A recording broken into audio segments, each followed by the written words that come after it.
Aloha everyone, I'm Malika Dudley. We are in our Maui Now studios here in Kahului with Dr. Ellen Carringer.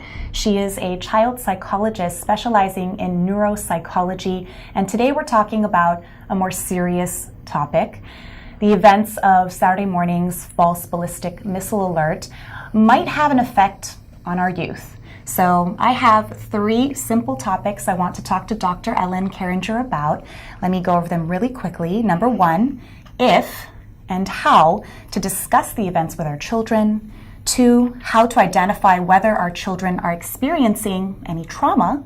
And 3, what to do if those behaviors are present. Okay. Well, talking with them about it first is going to have to take into consideration how you're feeling and what you're thinking in the moment. So one of the first things I think all of us realized is how unprepared we as adults are. So one of the first things that really is going to help children is for you to have a sense of a plan and for you to have a sense of what to expect. So one of the things I would encourage all of us to do now that we've lived through this false alarm is to go get the data, get the information we need to have to understand that. When we understand it and we have a plan, then children are going to feel a lot more secure. They're going to sense your fear if you're not sure what to do. So the first thing we want to do when we're talking with kids, particularly in that event, is that we want to provide as much reassurance as we can that we have a plan, we are going to a place of safety, we know what to do. And that's if we are in the plan at the moment. As we were this weekend, many of us had to think, we were flying by the seat of our pants, so to speak, trying to figure out what to do. If we have the ability to think about this in hindsight, now is the time to talk to our children once we understand more and we put a plan together. Involve the children in that plan. Tell them what they'll be expected to do. One of the most important things is, here's our plan. We're going to go get to a place of safety, but your job in that time frame is to listen very closely to mom and dad, or to whoever you're with at that moment, to listen very carefully to them because they'll have the plan. And they'll be sure to do whatever they can to put you in a safe place. That's the thing that children need to hear the most. And if they can be a part of that plan, it helps them feel like they're able to do something as well. So let me ask you this then. It sounds like that would be dependent on how old the child is. So, for example, I have a 2 and a 5-year-old, and when the alert came across, I also had my niece who's also 5 years old, and we did have a plan in place. It wasn't a very good plan, but we had a plan. My husband wasn't home. I threw the kids in the car and went to the nearest concrete structure I could find. While we were getting there, which was a 30-second drive, my son was completely silent. My niece, who's exactly the same age, was full of questions. Auntie, are we going to be okay? What's happening? Where are we going? Where's my mommy and daddy? She could not stop talking. And of course, I'm in a state of panic, and so I'm on the phone with my husband and, just be quiet, please. Auntie will figure this out. Everything's okay. But I'm yelling it, And when we're sheltering in place, I'm holding her, just kind of bracing for whatever's going to happen. And she says to me, Auntie, is the world going to be okay? And it was just so profound and insightful. And my son, on the flip side, didn't say a word, and the only thing he said to me was, Mommy, your feet are dirty, because I ran out of the house with no shoes and my feet were black. And so, how do you determine if you even should broach the subject with your child? Is 5 too young? No, 5 is not too young. But I think what we want to determine is, where are they at? What do they understand? And one of the best ways to do that is to ask them, tell me what you understand so far about what's going on. Let them tell you where you're at. Once you know a little bit more of where they're at, you want to answer the questions that they ask you. You want to respond to where they are at. The tendency is to either give too much information or to protect them completely.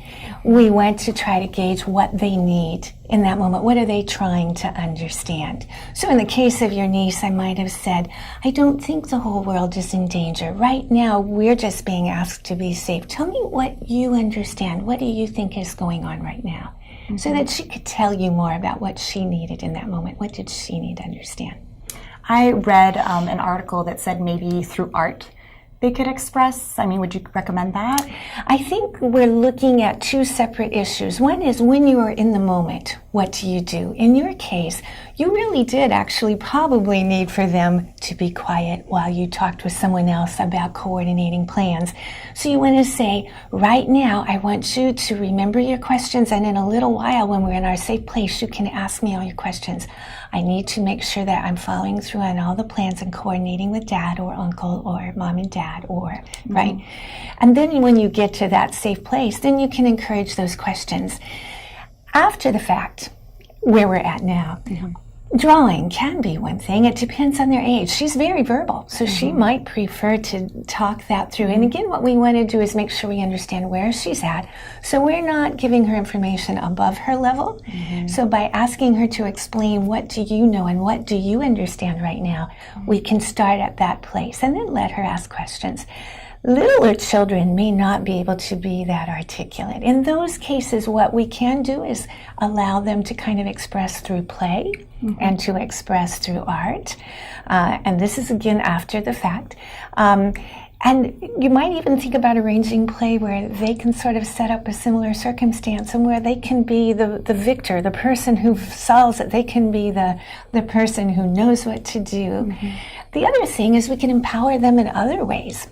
We can ask them, would they like to write a letter to their legislator and say how they felt? And ask their legislator, what can they do to help us be in a safer world?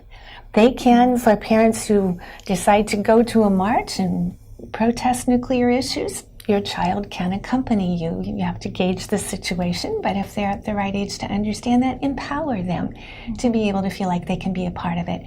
That's also why we include them in the plan. We want to empower them to feel like they have a part of having a solution there.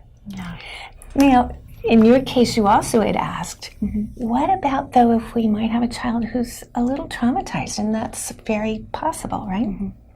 What we're looking for there are behavior changes and emotional changes. So we might see a child who withdraws. Remember, every child's a little different. So we might see a child who withdraws and just doesn't want to talk for a while. For that child, we want to start with lots of love, lots of hugs, lots of reassurance, lots of closeness. Also, for kids, traumatized or not, after a situation like that, we want to provide structure. We want to provide routine. We don't want to change the day-to-day functioning, because the more structure they have, the more secure they feel in such situations. So if, however, they start having trouble with sleeping, they're having nightmares, maybe their eating patterns have changed, maybe they're not doing well at school, they can't concentrate, or they're constantly repeating questions to you about what happened and how can they be safe, then it might be good in those cases to seek out a professional to help you assess what your child is needing at that point in time. Okay. Earlier, when I told you my story, you had said that the way my niece and my son reacted was very typical. Could you explain that to me? Yes. We have to remember that we don't just assess how to respond to a child by their age. We respond to them by their developmental level. Not every child of the same age is at the same developmental level. But also we have to remember that children have different personalities. So in the case of your son, he may not just have been taking it all in, and maybe he wasn't traumatized at all. He just may have gotten the feeling this was urgent, and we just, want to let him feel like you are, you're there for reassurance. You're there to keep him safe, but he's not asking any questions just yet, right? So we want to let him have that space. Later on, I might look for some of those behavior changes just in case. It may be that he just wasn't grasping the bigger picture, and that's certainly okay, right? But if he was grasping the bigger picture, sometimes they are, but they are so overwhelmed by that bigger picture that what they do is just kind of disengage from the bigger picture and seem to tune into something irrelevant. Sometimes the big people's term for that is depersonalizing or derealizing. We're kind of just separating from the bigger picture and we just kind of zoom in on something insignificant. We don't know for sure in your son's case, but if he's acting like he always did after the fact, then you're probably just fine. For some kids, though, they might start to show those trauma symptoms that I mentioned earlier, and that's the time when you might want to seek some additional help on how to assist them in working through that. Awesome. I think we went through if and how to discuss, how to identify whether our children are experiencing trauma, and what to do if those behaviors are present. Thank you so much, Dr. Ellen Carringer. Of course, she is an amazing resource here in our community, so we'll definitely put a link to her if you want to seek her out, if that is something you need to do. We also have a link to our website with more information, more resources for you should you need them. So you can go to the link attached to this video for that.